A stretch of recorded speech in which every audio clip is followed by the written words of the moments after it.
Барлықтарыңызға сәлем, менің каналыма қош келдіңіздер. Бүгін сіздермен түріктің танымал сорпасы, мерджемек шорбасы, жасымықтан сорпа суп пюре дайындаймыз.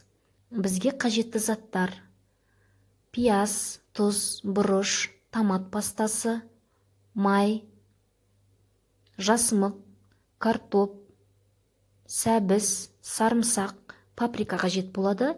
Ең бірінші қазанымызды қыздырып, пиязымызды салып, жақсылап тұрып қуырамыз. Пиязымыз қуырылғаннан кейін картоп пен сәбізді салып, тағы да қуырамыз. Картоп пен сәбізді жақсылап қуырып алсаңыздар, сорпаларыңыз өте дәмді болады.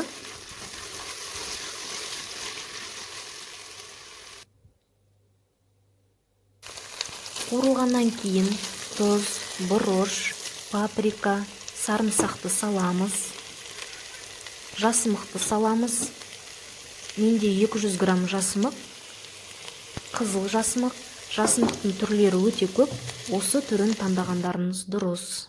Өте тез піседі және дәмді. 200 грамм жасымыққа 1,5 литр су құямыз.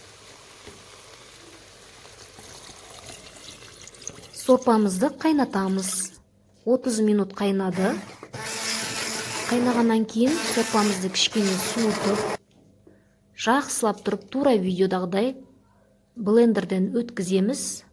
Массасы осындай суп пюре болғанша. Міне біздің суп пюреміз дайын, өте дәмді болады. Ресторандағы суп пюрелерден кем емес. Лимонның суын сығып құямыз.